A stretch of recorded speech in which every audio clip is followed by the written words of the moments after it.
தயவு செஞ்சு இந்த வீடியோவை பார்க்குறவங்க யாருக்கும் நடந்த சம்பவம் தானே அப்படின்னு ஸ்க்ரோல் பண்ணி விட்டு மட்டும் போகாதீங்க.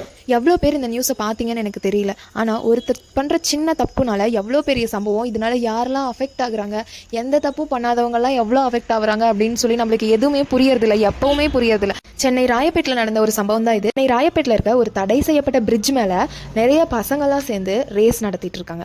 அப்படி ரேஸ் நடத்துறப்போ ஒரு பையன் ரொம்ப வேகமாக போனதில் அதே பிரிட்ஜ் மேலே வந்த இன்னொருத்தர், அவருக்கு 2 பெண் குழந்தைகள் இருக்காங்க, அவர் மேல இடிச்சு அவரும் ஸ்பாட்லயே எடுத்து, இந்த பையனும் ஸ்பாட்லயே எடுத்து. நம்ம எதையுமே யோசிக்காம நம்ம சந்தோஷம்னு நினைச்சு நம்ம சுயநலத்துக்காக பண்ற விஷயங்கள் தான் இந்த மாதிரி பெரிய ஆபத்தை ஏற்படுத்துது. இப்போ அந்த 2 பெண் குழந்தைங்களுக்கு பதில் என்ன? 2 பேர் மேலயுமே தப்பு இருக்கு. 2 பேருமே தடை செய்யப்பட்ட பிரிட்ஜ் மேல போயிருக்க கூடாது. ரேஸ் நடத்தக்கூடாதுன்னு தெரிஞ்சும் இவங்க ரேஸ் நடத்தினது அதை விட மிகப்பெரிய தப்பு. அந்த தம்பிக்கும் வாழ வேண்டிய வயசு, அவங்க குடும்பத்தோட பாடு என்ன? தீபாவளி டைம்ல பைக்ல பட்டாசு வச்சுட்டு போறது, பட்டாசு வச்சுட்டு வித்த காட்டுறது, வரவங்க போறவங்க மேல பட்டாசை எடுத்து வீசுறது, ரேஸ் வைக்கிறது, வேகமா போய் மத்தவங்க பயப்படுற அளவுக்கு நடந்துக்கிறது, இதெல்லாம் செய்யறதுக்கு முன்னாடி தயவு செஞ்சு உங்க குடும்பத்தை யோசிச்சு பாருங்க. இந்த வீடியோ பார்த்துட்டு இருக்க சின்ன பசங்களோ, குழந்தைங்களோ, வயசு பசங்களோ, ஆண்களோ, பெண்களோ, யாரா இருந்தாலும் சரி, தயவு செஞ்சு உங்க கட்டுப்பாட்டை இழந்து ஒரு வேகத்துல தயவு செஞ்சு போகாதீங்க. இப்படிலாம் செய்யறதுக்கு முன்னாடி தயவு செஞ்சு ஒரு நிமிஷம் ஆச்சு உங்களோட குடும்பத்தை பத்தி யோசிச்சு பாருங்க.